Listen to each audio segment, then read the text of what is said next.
Historias de Jack. Empezamos.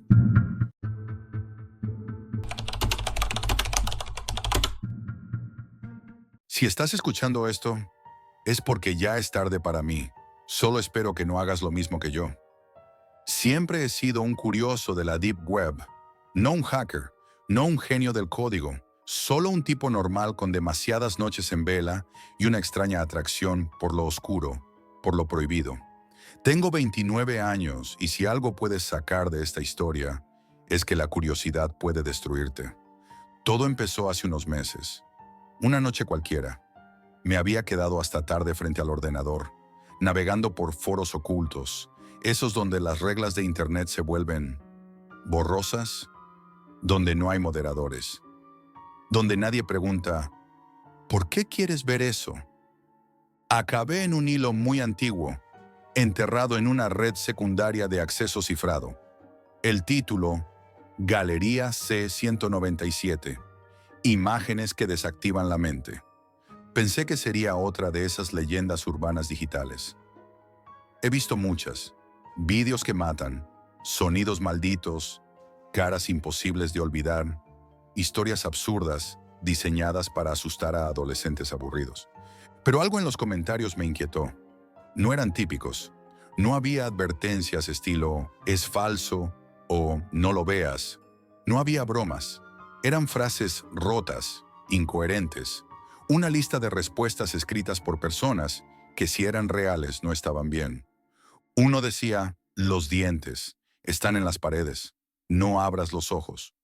Otro solo escribió, todo se gira cuando dejas de mirar.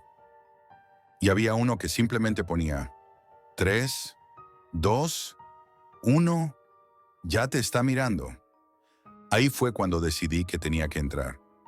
El enlace llevaba a una página .onion, sencilla, fondo negro, tipografía roja.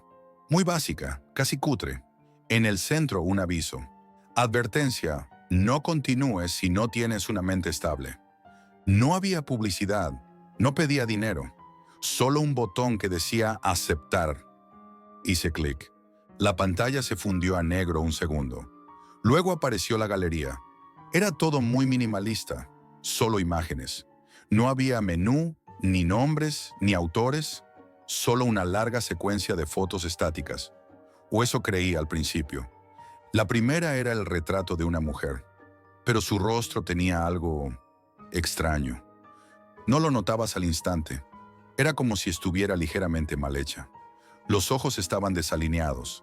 La boca parecía más una sonrisa editada que real. Y sin embargo, cuanto más la mirabas, más parecía moverse. No físicamente, sino dentro de ti. Como si tu cerebro intentara darle forma, pero no supiera cómo. Seguí bajando. La siguiente mostraba una sala de hospital vacía, pero con las proporciones equivocadas. Las camas eran muy pequeñas o las ventanas demasiado altas. Las sombras no coincidían con la fuente de luz. Detalles casi imperceptibles, pero que tu mente detectaba. Empecé a sudar, sin darme cuenta. Mi mandíbula estaba tensa. Apreté los dientes. La tercera imagen me hizo apartar la vista por un segundo. Era una figura sentada.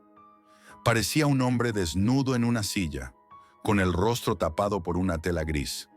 Pero lo que me hizo sentir náuseas fue que sus brazos estaban mal puestos.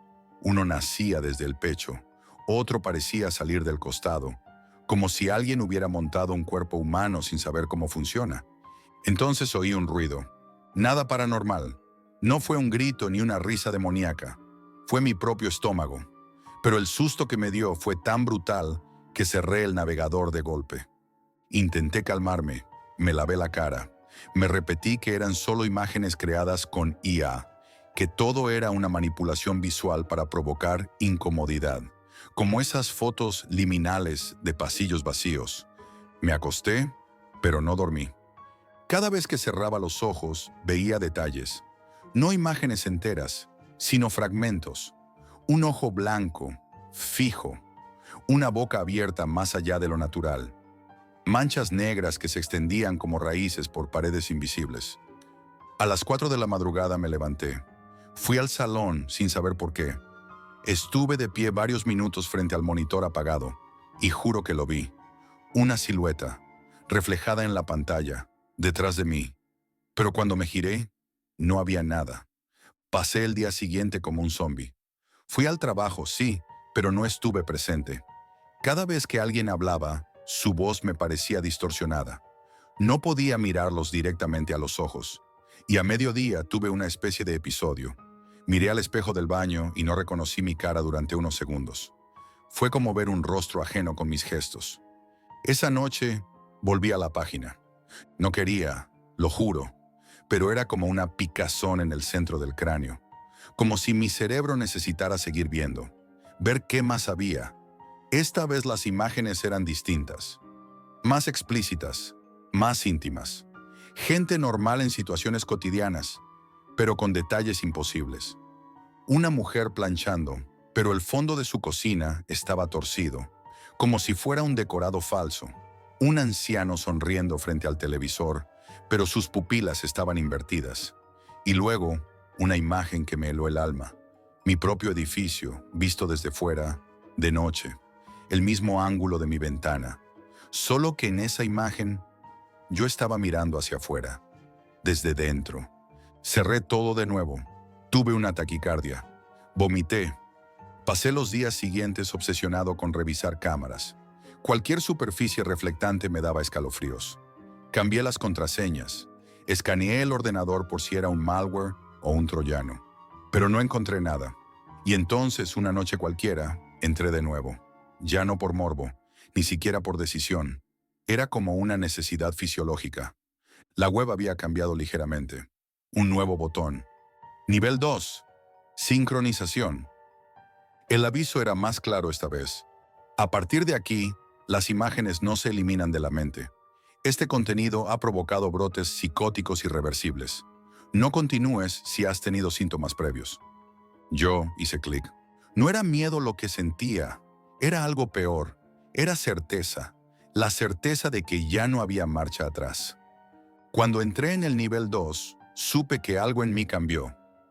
No lo sentí como un salto brusco. Fue más bien una transición sutil, pero definitiva. Como si al darle clic, algo en el fondo de mi mente se hubiera abierto. Algo que ya no se podía cerrar. La galería era distinta. Ya no se trataba solo de imágenes mal hechas o rostros perturbadores.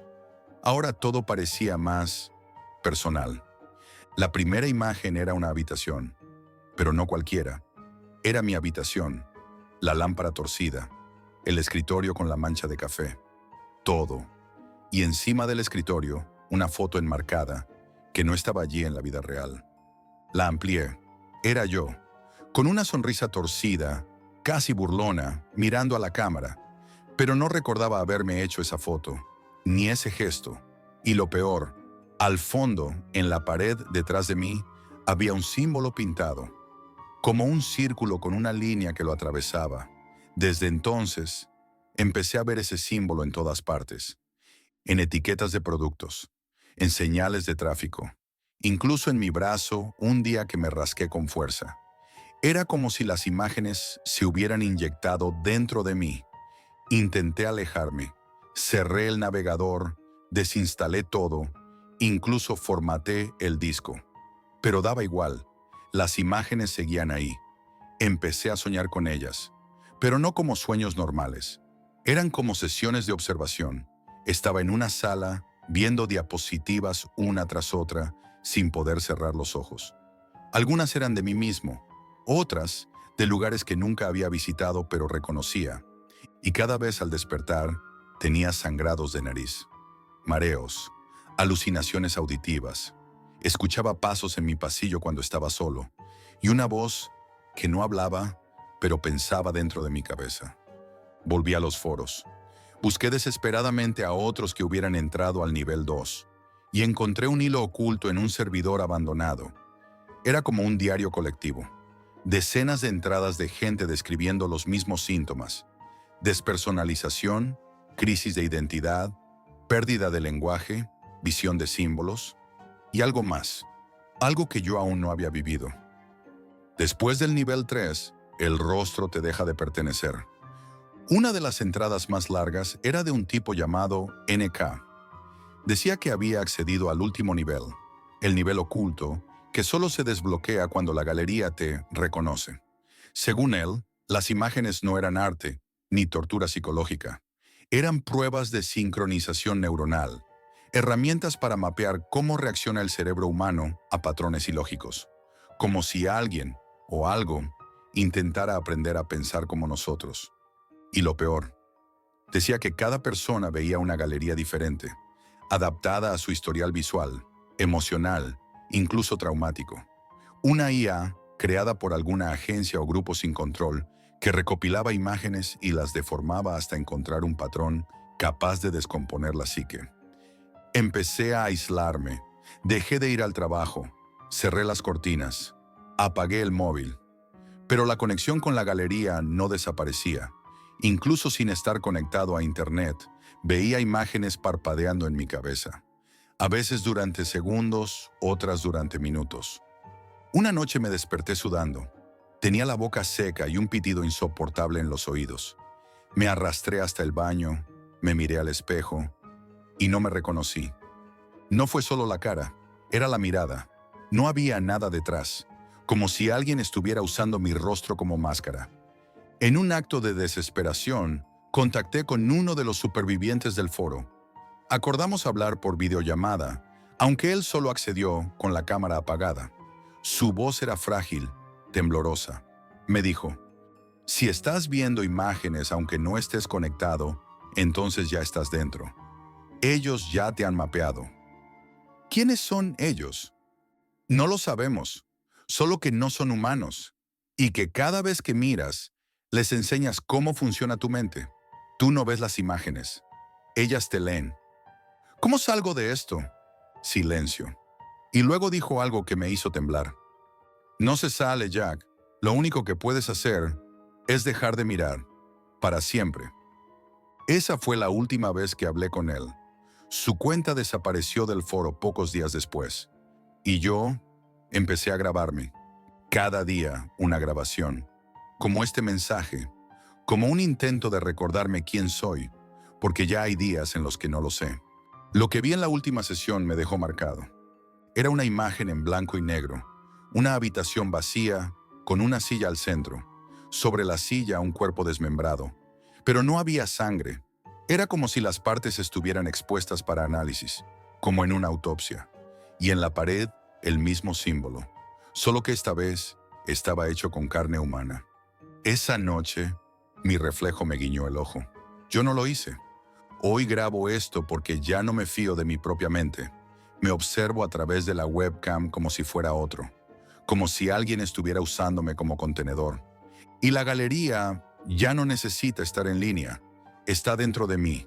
Si estás escuchando esto, por favor, no entres en la galería C197. No busques ese nombre. No vayas a los foros. No intentes replicar lo que hice.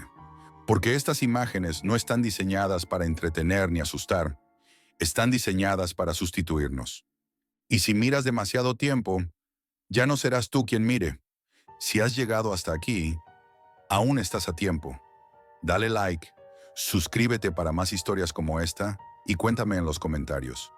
¿Tú también viste algo entre las imágenes?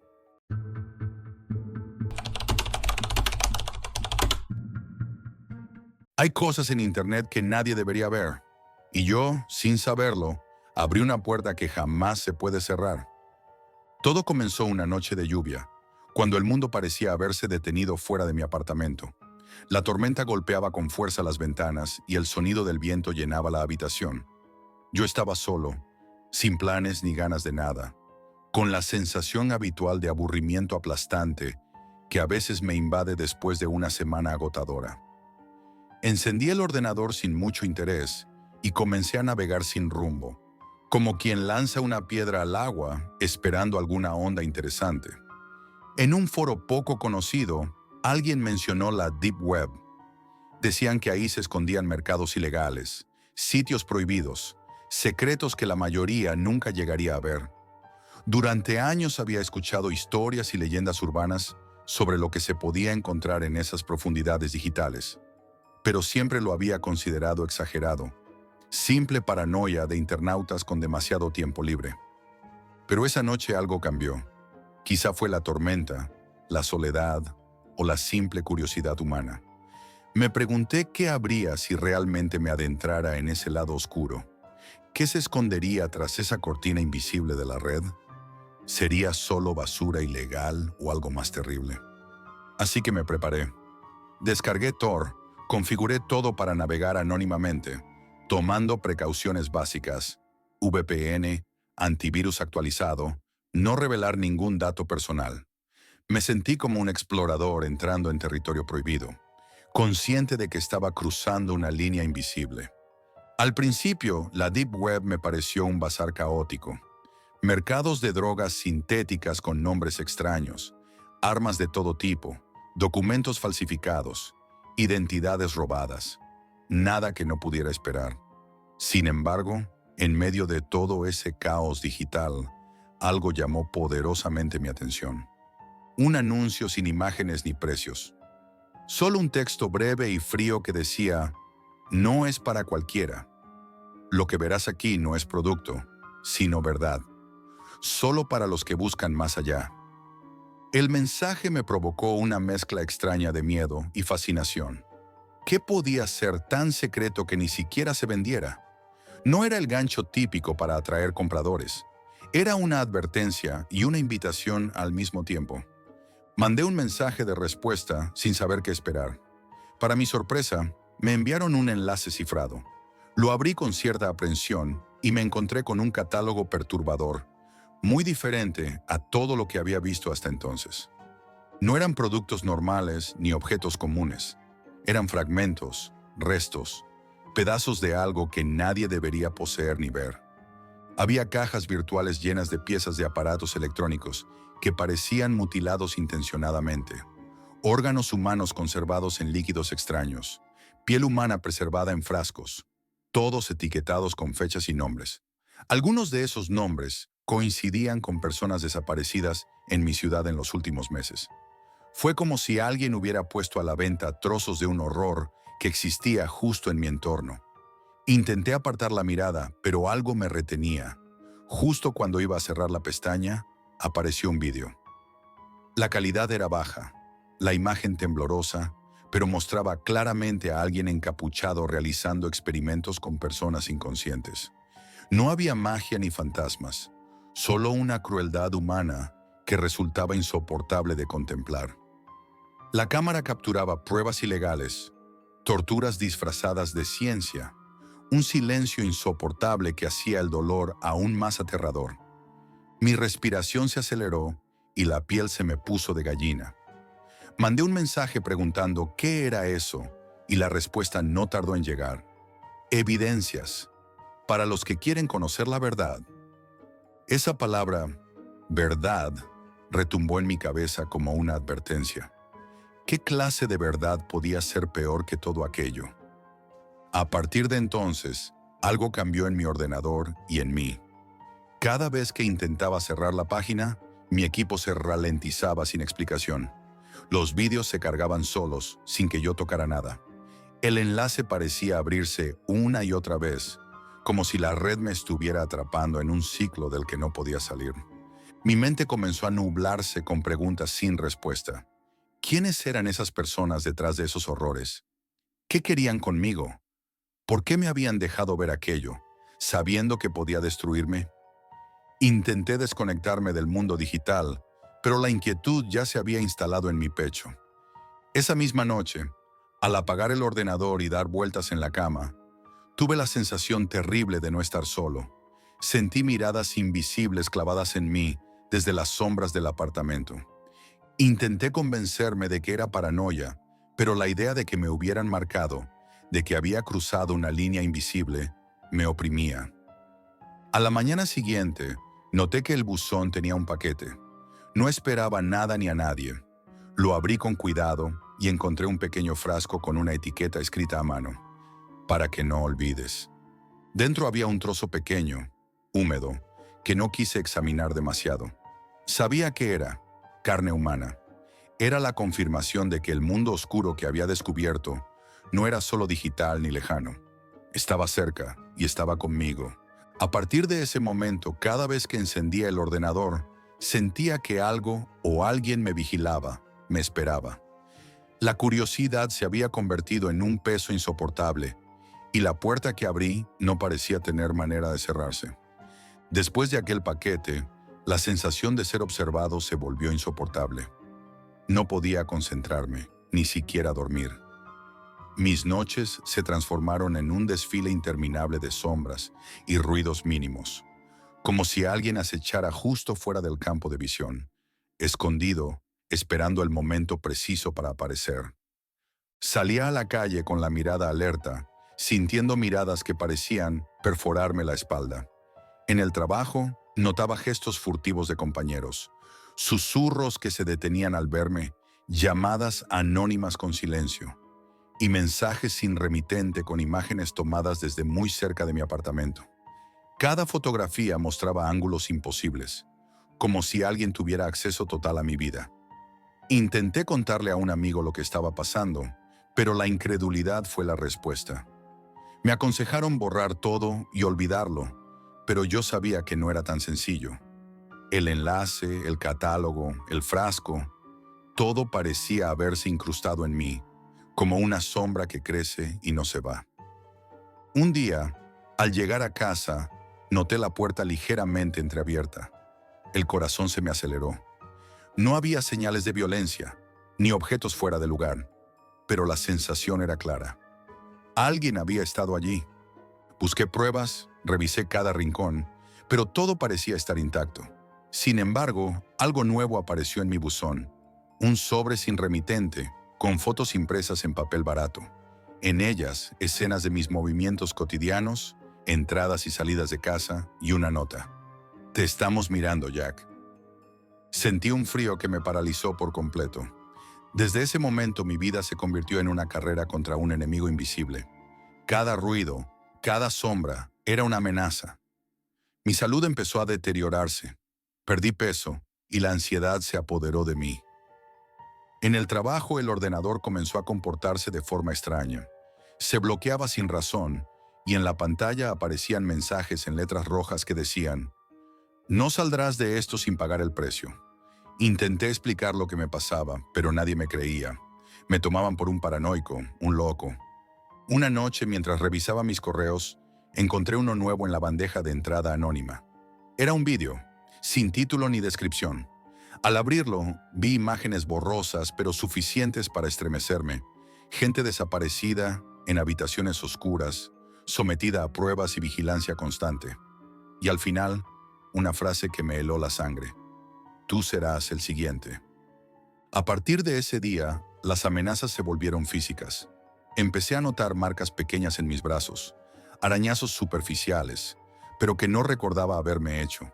No había explicación lógica, pero la única posibilidad que me quedaba era que alguien entraba en mi casa sin que yo lo supiera.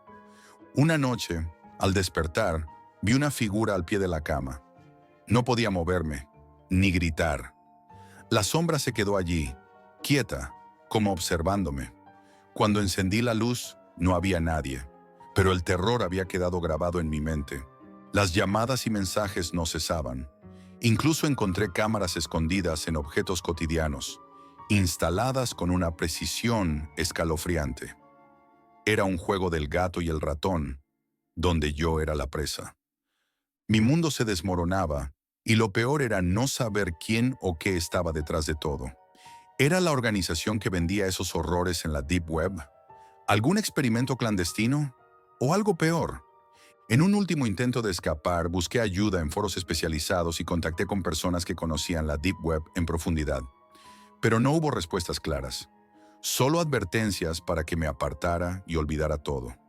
Desde entonces, cada vez que enciendo el ordenador, aparece el mismo mensaje: "La verdad te busca, Jack, y no descansará hasta encontrarte".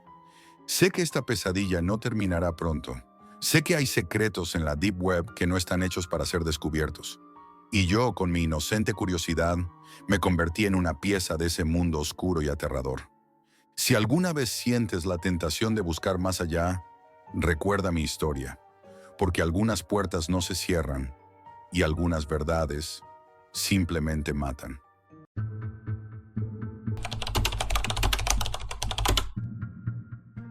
Nunca imaginé que un clic a las 3 de la mañana me costaría la cordura y quizá la vida. Vivo en Madrid, tengo 33 años y trabajo como programador freelance desde casa. No soy un criminal. No era un criminal. Siempre he tenido una curiosidad malsana por lo prohibido. No me refiero a nada paranormal ni esotérico. Hablo de lo que la gente realmente no quiere que veas. Lo que se esconde detrás de las capas del navegador convencional, la Deep Web. Esa noche, ya bien entrada la madrugada, no podía dormir. Mi cabeza iba a mil y me puse a navegar por foros en los que no debería haber entrado. Uno de ellos tenía un hilo titulado Comprobado, pedido recibido, real, no es broma. Era una captura de pantalla, una interfaz rudimentaria como una base de datos hecha por un principiante en los 90. Todo texto, nada de imágenes, solo listas, códigos y precios en Bitcoin. Había armas, de fuego, de combate, explosivos, incluso algo que llamaban kits de solución final. Lo miré por encima, pero entonces un comentario me enganchó. La caja del cuervo responde en menos de 48 horas. Silenciosos, eficaces, sin preguntas. Pero no jodas con ellos. Si compras, ya no hay marcha atrás. La página no estaba indexada en ningún lado. Tuve que seguir un hilo de cebos, links rotos y servidores en espejo hasta encontrar el acceso. Todo era tan tosco que parecía falso, hasta que te dabas cuenta de que eso lo hacía más real. El sitio se llamaba La Caja del Cuervo. No tenía ningún logo, solo una pantalla negra y letras blancas. Me pidió crear un usuario. Lo hice. Mortis33. Contraseña, correo cifrado, doble VPN, navegador Tor, lo típico. Había categorías: armas de fuego, envío local, envío internacional, munición, accesorios. Pero lo más curioso era una sección oculta al final, marcada con 3 símbolos extraños. Solo podías acceder si estabas logueado y tu IP pasaba ciertos filtros. Allí lo encontré, pedido 722B. No tenía descripción detallada, solo una frase en mayúsculas. Entrega silenciosa. No preguntes, no devuelvas, no mires dentro. A su lado el precio, 1.000 euros en Bitcoin exactos. Mi primer impulso fue cerrar el navegador, pero no lo hice. En lugar de eso me quedé mirando esa línea como hipnotizado. ¿Y si era una trampa? ¿Un timo? ¿Un experimento social? Pero también pensé, ¿y si no lo era? Esa pregunta me carcomió durante horas, y sin darme cuenta, hice la transferencia. No pasó nada al principio, ni confirmación, ni agradecimientos, solo la misma página en silencio. Pensé que me habían estafado, hasta que al día siguiente, a las 23:42, recibí un mensaje cifrado en el correo que usé solo para esa cuenta. Decía, coordenadas 40.360-188-3.745-998, fecha y hora 3:13 am. No llegues tarde. Me temblaron las manos. Busqué las coordenadas. Era un descampado cerca de un polígono industrial semiabandonado a las afueras de Madrid. Lo conocía. Un sitio olvidado por todo el mundo, lleno de naves oxidadas, maleza y silencio. Esa noche no dormí. Preparé una mochila, cogí una linterna y salí sin decir a nadie a dónde iba. Lo que estaba haciendo no era solo ilegal, era insensato. Llegué a las 2:58. Aparqué lejos y caminé entre las sombras de la nave oxidada, guiado por la linterna. El lugar era un cementerio de estructuras industriales vacías, con ventanas rotas y olor a óxido. Y ahí estaba, una caja de madera, tamaño medio, sobre una paleta, marcada con pintura roja, 722B. Miré alrededor. Nadie. Ni un coche. Ni un ruido. Ni un testigo. La cogí. Pesaba más de lo que esperaba. La metí en el maletero y conduje de vuelta sin mirar atrás, con el corazón en la garganta. Ya en casa, tardé casi 1 hora en decidir abrirla. Tenía la sensación de que, en cuanto la abriera, algo cruzaría un umbral. Algo irreversible. Cuando la destapé, el olor a metal y grasa me golpeó como una bofetada. Dentro, cuidadosamente envuelta en plástico negro y papel aceitado, había una pistola Glock, un cargador lleno, una caja con más munición y un sobre blanco. No tenía remitente. Lo abrí. Dentro, una nota escrita a mano. Ya has cruzado la línea. La próxima vez, tú serás el contenido. Me quedé helado. Leí la frase 3 veces. Y no sé si fue sugestión o algo real, pero sentí que alguien me estaba observando. Desde esa noche, todo empezó a cambiar. Hay cosas que no puedes desver, puertas que, una vez abiertas, nunca se cierran del todo. Desde la noche en la que abrí la caja, no he vuelto a ser el mismo. Intenté convencerme de que era solo una compra ilegal. Un acto estúpido, sí, pero puntual. Que si destruía el arma y eliminaba las pruebas, todo volvería a la normalidad. Ingenuo. Esa misma madrugada, algo me despertó. Un golpe sordo, como si alguien hubiese cerrado una puerta dentro de mi casa. Me levanté con la piel erizada. Revisé cada rincón. Nada. Todo estaba en su sitio, excepto la caja. Ya no estaba donde la dejé. La encontré 1 hora después en el pasillo, cerrada de nuevo, con la nota dentro. Igual, como si el tiempo se hubiese rebobinado. No le conté a nadie lo que estaba pasando. ¿Cómo lo haría? ¿Quién me creería? Pasaron los días y la paranoia creció. Primero noté un coche, uno negro, con cristales tintados, que aparcaba al final de mi calle y desaparecía en cuanto salía de casa. Luego fueron los correos, anónimos, sin texto, solo archivos adjuntos, fotos, de mi portal, de mi salón, de mi cama. Al principio pensé que alguien me estaba troleando, pero las imágenes eran actuales. Algunas, tomadas desde dentro de mi casa. Desmonté cámaras, cambié cerraduras, nada sirvió. Siempre había una nueva foto al día siguiente. Intenté deshacerme del arma. La envolví en trapos, la metí en una mochila y la tiré en un contenedor industrial de metales cerca de Getafe. Al día siguiente, la encontré en mi escritorio. Limpia, brillante, con una nueva nota. No entiendes las reglas, Jack. No se puede salir. Fui a la policía. Les conté solo una parte, lo suficiente para parecer preocupado pero no loco. Me miraron raro. Uno de ellos insinuó que si seguía jugando con armas ilegales, podría acabar en la cárcel. Me marché sin presentar denuncia. Y entonces comenzaron las llamadas, todas de números desconocidos. Al contestar, solo ruido blanco, o respiraciones.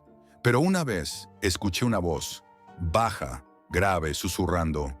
Observamos, registramos, el juego ya ha empezado. Empecé a notar patrones. Las luces de la calle fallaban solo frente a mi edificio. Mis dispositivos se encendían solos por las noches. Una vez encontré mi móvil grabando audio sin que yo lo activara. Y luego llegó la caja, por segunda vez. Dejaron otra frente a mi puerta, igual a la anterior, marcada como 723B. No la abrí, no quería saber qué contenía. La llevé al vertedero municipal al amanecer. La enterré entre restos de obra. A la mañana siguiente volvió a aparecer, esta vez en mi cama. Fue entonces cuando entendí que no se trataba de una tienda, ni de un simple pedido. Había entrado en un sistema, un circuito cerrado, un juego sin salida. Un día encontré un sobre bajo la alfombra, dentro un USB. Lo conecté, temblando. Solo había un archivo de vídeo. Lo abrí. Grabación nocturna. Cámara fija, mi habitación, yo durmiendo. Y una figura, al fondo, inmóvil, mirándome. Llevaba algo en la mano, una caja. Apagué el ordenador. Vomité. Me sentí atrapado, como si mi casa ya no fuera mía. Decidí huir. Compré un billete de tren a otra ciudad. Apagué móviles. Destruí tarjetas. Me fui con lo justo. Pensé que al desaparecer del mapa, me dejarían en paz. Al llegar al hotel en Zaragoza, encontré una caja en la cama. 722. Esta vez no venía sola. La acompañaba una nota. No importa dónde corras, ya formas parte del inventario. Y entonces entendí. No soy un cliente, soy un producto. Ahora mismo estoy grabando esto desde un lugar que no voy a revelar. Pero no servirá de nada. Me encontrarán. Siempre lo hacen. No me buscan. Me rastrean. Esto no es una historia para entretenerte. Es un aviso. Si alguna vez ves la caja del cuervo, si te aparece un enlace extraño en la Deep Web, si te ofrecen algo silencioso, no entres, no compres, no cliques. Porque en cuanto lo hagas, ya no eres tú quien decide cuándo termina.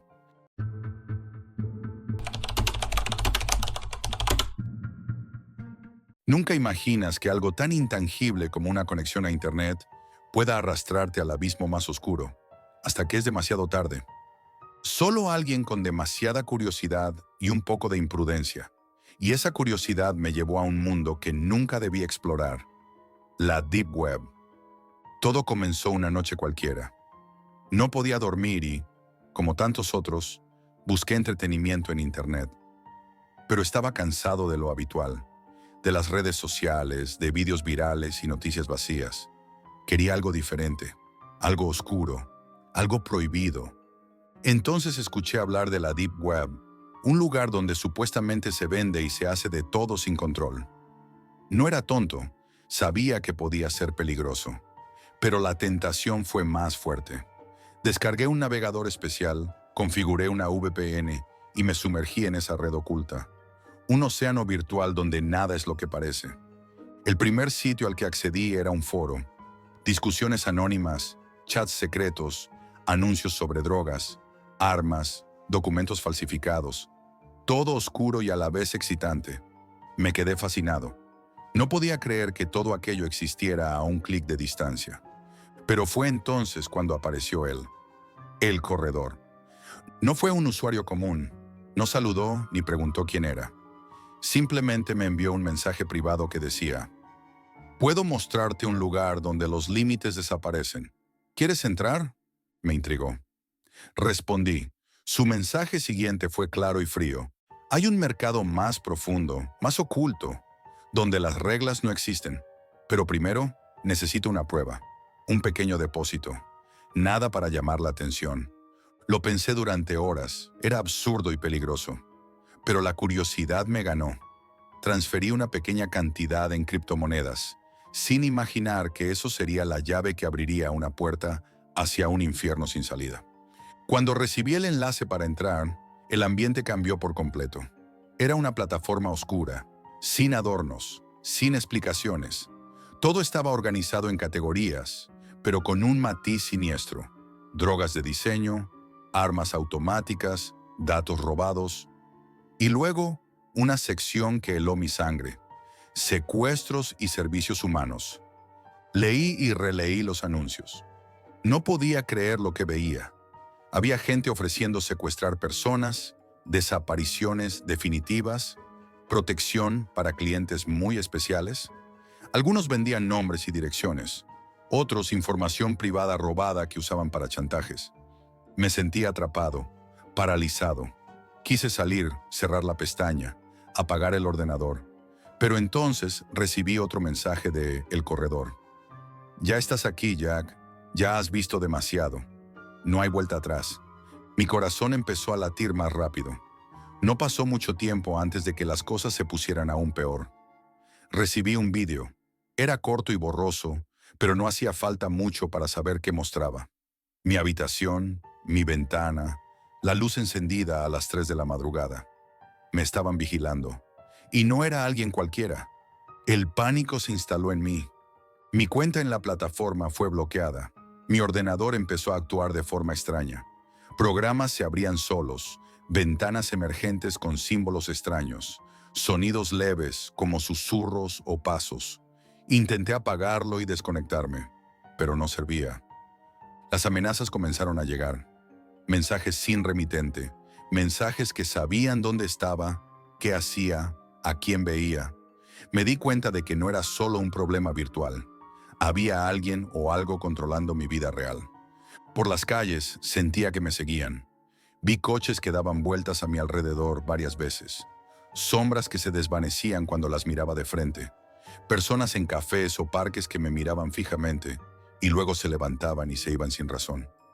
Una noche, alguien llamó a la puerta de mi casa. Abrí y no había nadie. Solo una nota pegada con cinta adhesiva que decía: no intentes huir, te estamos observando. Me quedé helado. Sabía que había cruzado una línea invisible. Intenté protegerme. Cambié mi número de teléfono, cambié de ordenador, incluso busqué un nuevo piso donde nadie me conociera. Pero la sensación de ser observado no se fue. Cada sonido extraño, cada silencio prolongado en mi casa, me hacía saltar del sofá. Un día intenté hablar con un amigo sobre lo que me estaba pasando. Me miró como si estuviera loco. «Jack, es solo tu imaginación», me dijo. Pero yo sabía que no era así. Descubrí que el corredor no era solo un vendedor.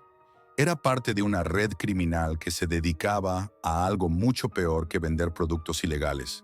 Secuestraban personas, las convertían en invisibles, desaparecían con ellas sin dejar rastro. Me informé a escondidas, leyendo foros, viendo testimonios ocultos. Secuestran primero tu identidad digital, roban tus datos, tus accesos, tu vida virtual. Luego, en la vida real, te convierten en una sombra, alguien sin historia, sin lugar donde acudir. Un día en un bar, alguien se me acercó y me susurró algo que jamás olvidaré. Si quieres seguir vivo, olvida todo lo que has visto. No intentes buscar ayuda, ellos no perdonan. Pero era tarde.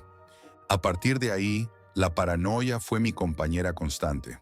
Sabía que ellos tenían el control y que yo solo era una pieza más de su juego macabro. Decidí que tenía que desaparecer.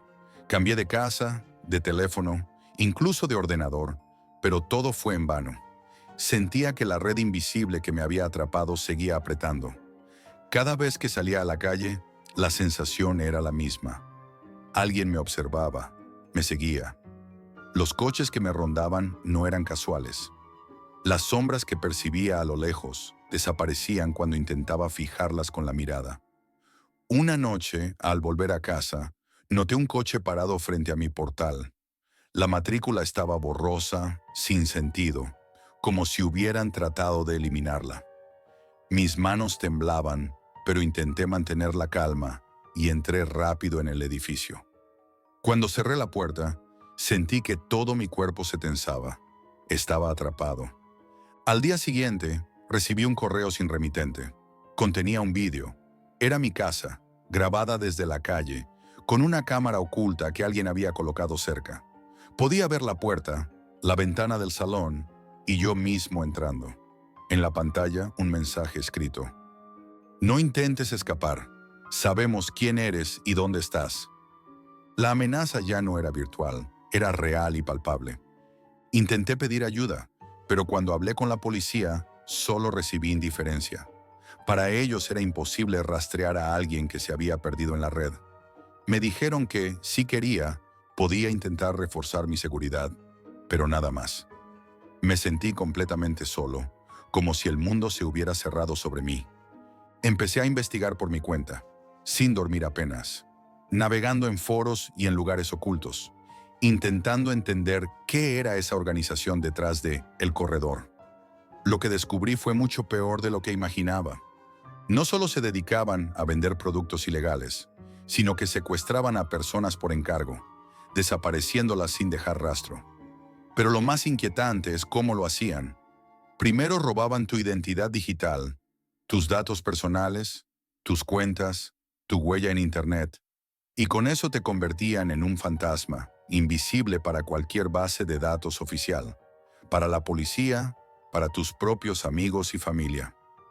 Después, el secuestro físico era una cuestión de tiempo, y yo sabía que me estaban secuestrando, no físicamente aún, pero sí psicológica y digitalmente.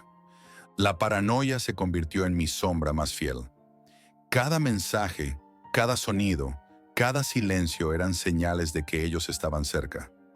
Una noche, mientras estaba en un bar, un hombre encapuchado se me acercó y susurró al oído: «Si quieres vivir, olvida todo.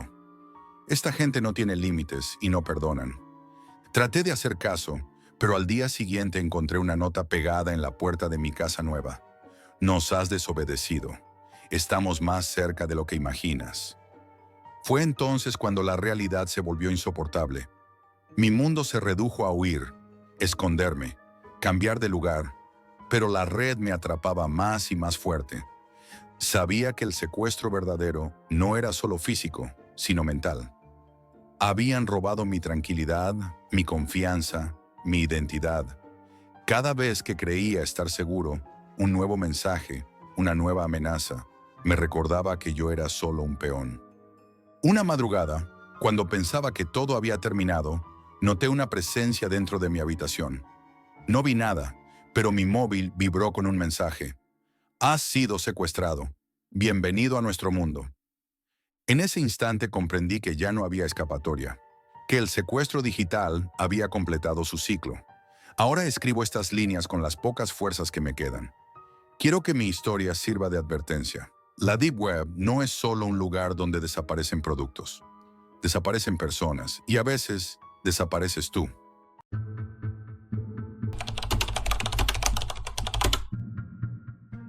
A veces lo que crees que controlas termina siendo quien realmente te controla. Esto empezó con un amigo, Carlos, un tipo obsesionado con aparentar más de lo que realmente era. Siempre necesitaba mostrar que tenía lo último, lo exclusivo, lo que nadie más podía conseguir. Y cuando digo último, me refiero a esas marcas que solo ves en las revistas y en redes sociales. Esos objetos que parecen brillar con un valor que va más allá del dinero. Carlos siempre estaba obsesionado con su imagen. Le gustaba vestir bien, salir a sitios caros y que todos lo miraran. Pero lo que más le importaba era que esas miradas lo envidiaran. Yo solía pensar que era solo vanidad, hasta que entendí que era algo más profundo. Era como si necesitara que el mundo supiera que él podía, aunque en realidad nunca tuviera demasiado dinero. La obsesión fue creciendo y un día, Carlos me confesó que había encontrado un lugar secreto en Internet donde podía comprar cosas que nadie más tenía. No me lo contó al principio, lo vi yo mismo cuando me pasó su portátil. Era un acceso a la Deep Web, esa parte oculta y misteriosa de Internet a la que casi nadie se atreve a entrar. En ese mundo paralelo, Carlos encontró tiendas y vendedores que ofrecían falsificaciones perfectas, relojes de lujo, zapatillas deportivas que parecían recién sacadas de la fábrica, gafas de sol de marcas exclusivas y hasta dispositivos electrónicos que imitaban a la perfección los originales. Lo que lo fascinaba era que eran idénticos, y él sabía que nadie podría notar la diferencia. Yo intenté advertirle. Le dije que estaba jugando con fuego, que la Deep Web no era un mercado cualquiera, sino un lugar donde se movían cosas peligrosas. Pero él no me escuchaba. Para Carlos, esas compras eran un pasaporte al poder, a la admiración, a la envidia de su círculo. A veces me preguntaba si ese deseo de aparentar no lo estaba consumiendo. Una noche, Carlos me llamó a las tantas, completamente excitado. Me dijo que había comprado algo que lo iba a cambiar todo. Un reloj de lujo que no había visto nadie en nuestra ciudad. Me pidió que fuera a su casa para verlo y grabarlo. Cuando llegué, me mostró el reloj con una sonrisa que no parecía natural, como si llevarlo le diera una fuerza nueva. El reloj era impresionante. Tenía un brillo metálico, una correa perfectamente acabada y un tic-tac que parecía medido para hipnotizar. Carlos me contó que había pagado una suma desorbitada, pero le daba igual. Era una inversión en su imagen, en su estatus. Durante los primeros días, todo parecía perfecto. Carlos no paraba de mostrar el reloj en sus redes sociales. Sus seguidores aumentaban, la gente lo comentaba, lo admiraba, pero poco a poco empezaron a suceder cosas extrañas. Primero fueron pequeños detalles. Carlos empezó a dormir menos y a estar más nervioso. Me decía que sentía que alguien lo observaba, que el reloj emitía un ruido que solo él podía oír en ciertos momentos. Yo pensé que era paranoia, estrés, quizá la presión de mantener esa fachada tan intensa. Luego, un día, apareció con un corte profundo en la mano. Me dijo que se lo había hecho accidentalmente al abrir la caja del reloj, pero algo en su mirada no cuadraba. La herida no parecía un accidente común, y cuando intenté preguntar más, cambió de tema rápidamente. Las noches siguientes fueron peores. Carlos comenzó a hablar solo, a murmurar palabras incomprensibles, mientras miraba fijamente el reloj. Empezó a desconfiar de todos. incluso de mí. Me pidió que no hablara con nadie sobre sus compras, que fuera su secreto. En una ocasión, me confesó que había intentado contactar con el vendedor para pedirle que le devolviera el dinero o le cambiara el reloj. Pero los mensajes que recibía no eran respuestas normales. Eran amenazas veladas, con símbolos extraños y frases que parecían sacadas de algún ritual oscuro. Carlos estaba aterrorizado, pero no podía dejar de usar el reloj. Una noche la situación empeoró. Estaba en su piso cuando escuché un ruido fuerte. Cuando entré, lo encontré sentado en el suelo, con el reloj puesto, temblando y murmurando que alguien iba a llevárselo. Intenté calmarlo, pero estaba fuera de sí. Dijo que había firmado algo sin querer, que el reloj no era solo un objeto, sino una trampa. A partir de ese momento, Carlos comenzó a cambiar. Su orgullo y arrogancia se tornaron en miedo y paranoia. Empezó a mirar por la ventana a horas extrañas, a apagar las luces y quedarse en silencio absoluto, como esperando que algo apareciera en las sombras. Yo intentaba ayudarlo, pero sentía que estaba perdiéndolo. Y lo peor es que no podía hacer nada para salvarlo de algo que ni siquiera entendía del todo. A partir de aquel punto, todo empezó a caer en picado. Las llamadas y los mensajes anónimos no cesaban. Siempre llegaban en horas imposibles, cuando Carlos estaba solo en casa o cuando intentaba dormir. No había voz humana al otro lado, solo un ruido blanco, un zumbido que parecía penetrar en la mente. Algo que te pone los pelos de punta sin una razón lógica. Carlos se volvió incapaz de dormir sin tener el reloj puesto. Decía que, si se lo quitaba, sentía que lo seguían, que algo invisible lo acechaba y se acercaba más y más. En sus ojos vi el miedo real por primera vez.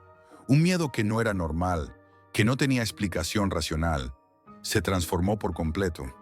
El Carlos arrogante y ostentoso desapareció, dando paso a alguien temeroso, al borde del colapso.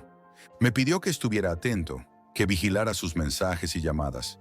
Incluso me rogó que le ayudara a borrar todo rastro de sus compras en la Deep Web, porque sentía que esos archivos digitales eran la fuente de su tormento. Una noche, entramos en su ordenador juntos. Lo que descubrí me dejó helado. En las carpetas ocultas, no solo estaban las confirmaciones de compra o las imágenes de los productos, sino cientos de archivos que Carlos juraba no haber descargado. Fotografías, vídeos, documentos cifrados, objetos extraños y nombres desconocidos, junto con direcciones reales de personas y lugares en nuestra ciudad, que ni siquiera él conocía. Parecía que alguien usaba su cuenta para propósitos oscuros, o peor aún, que estaba siendo vigilado y manipulado desde algún lugar remoto. Esa noche, al apagar el ordenador, el reloj en su muñeca parecía latir con fuerza, como si respirara. Carlos me miró y me dijo, con la voz quebrada, «Esto no es solo un objeto, es una sentencia». Las semanas que siguieron fueron aún peores. Carlos desapareció de casi todo contacto social. Se encerraba en su habitación. Apenas comía ni dormía. La paranoia lo consumía. Decía que alguien desde la Deep Web sabía dónde estaba, qué hacía, y que no lo dejaría en paz hasta cobrar su deuda. Una noche lo llamé sin respuesta. Preocupado fui a su casa y encontré la puerta entreabierta. Entré con cautela. En la habitación todo estaba en silencio, excepto el tic-tac del reloj que parecía resonar en las paredes. Carlos estaba sentado en el suelo, con los ojos abiertos pero vacíos, sin vida. El teléfono no paraba de sonar, pero nadie respondía. No había señales de robo ni de pelea. Solo el reloj, brillante y frío, reposando en la mesa. Lo recogí y lo guardé en un cajón, incapaz de comprender lo que había pasado. Intenté llevar el reloj a la policía, pero para ellos no era más que una falsificación más. Nadie quería escuchar una historia que parecía salida de una película de terror. Pero yo sabía que ese reloj era la clave de algo terrible. Un precio que no se pagaba con dinero, sino con la mente y la alma de Carlos.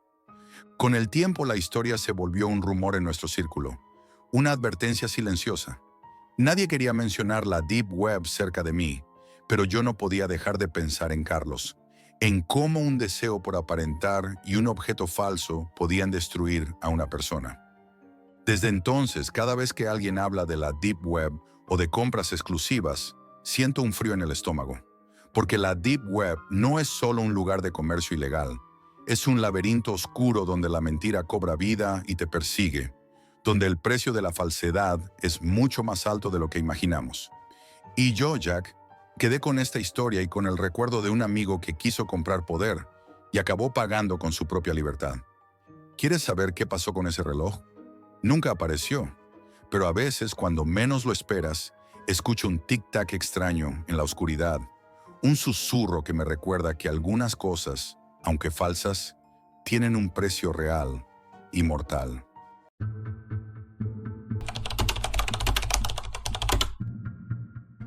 A los 60 años y jubilado, ya pensaba que la vida me había dado todo lo que podía ofrecer.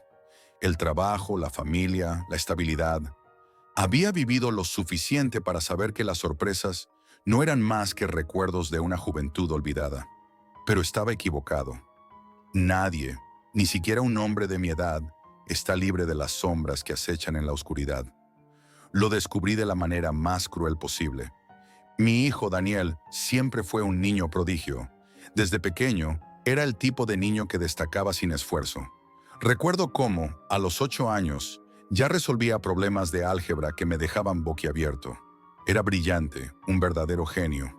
Nunca me cabía en la cabeza lo que el destino le tenía preparado. A los 18, Daniel obtuvo una beca completa para la Universidad de Stanford. Y no solo eso, se graduó como el primero de su clase. Estaba más allá de mi orgullo paternal. Pero luego, algo cambió. Y esa fue la primera señal de que todo lo que creíamos saber sobre él estaba a punto de desmoronarse. Al principio, no le dimos mucha importancia. Después de todo, todos pasamos por eso. La etapa de la madurez, el distanciamiento, el deseo de ser independientes. Pero pronto las pequeñas señales se volvieron más obvias. Daniel se volvió más cerrado, más hermético. Ya no se sentaba con nosotros a cenar y sus visitas a casa se hicieron menos frecuentes.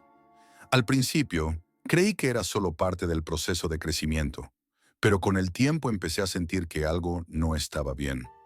Un día comenzaron a llegar paquetes extraños. Al principio eran pequeños, casi inocentes, cajas marrones, sin remitente. Llegaban a su antigua habitación, que ya no usaba, pero que seguía siendo parte de la casa.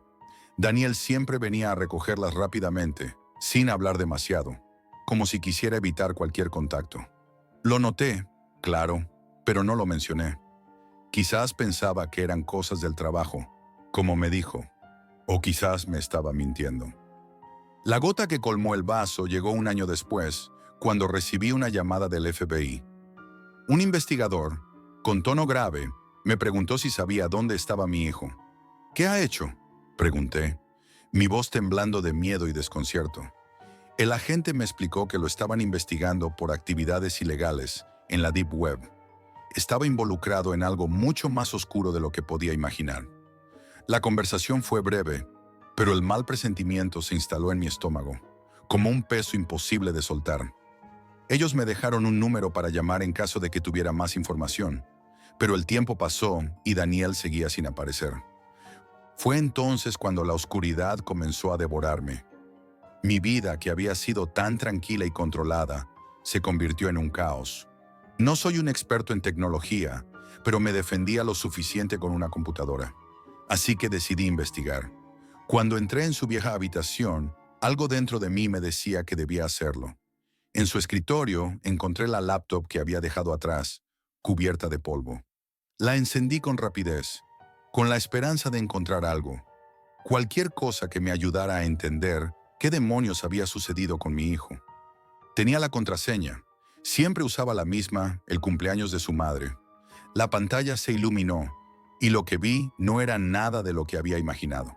Carpetas, archivos, videos. Al principio no entendía lo que estaba viendo. Pensé que podría ser algún proyecto de la universidad o trabajos relacionados con su carrera. Pero mientras más indagaba, más me hundía en un pozo sin fondo. En uno de los videos, la imagen de una joven me dejó helado. Estaba atada a una mesa, inmovilizada por cables y tubos. Los ojos de la chica mostraban desesperación, miedo.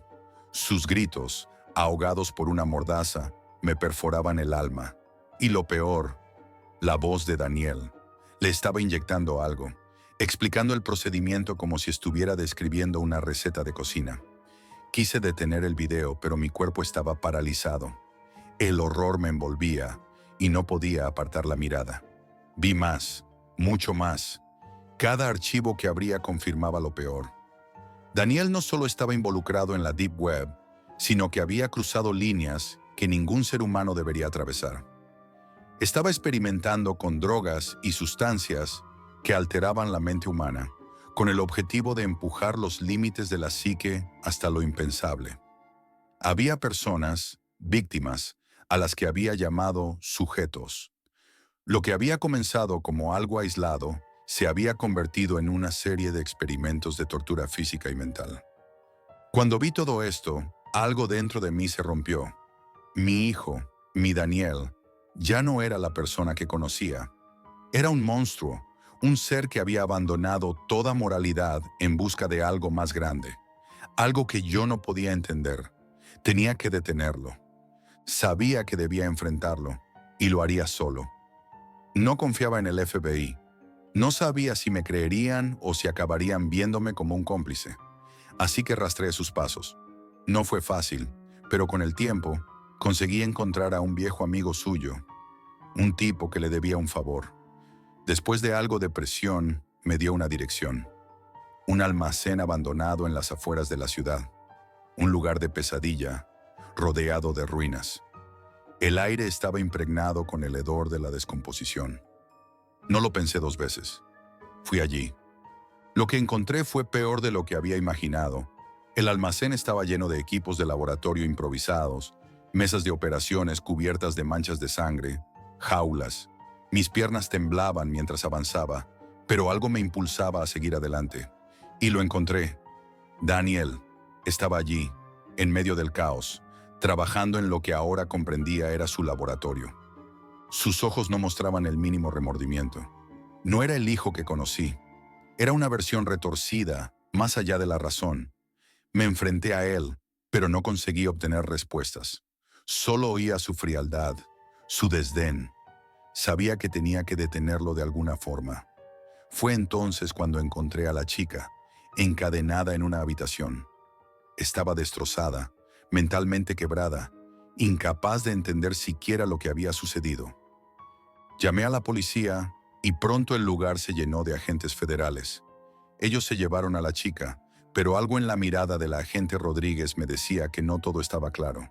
Sabían que algo no encajaba y me miraban con desconfianza.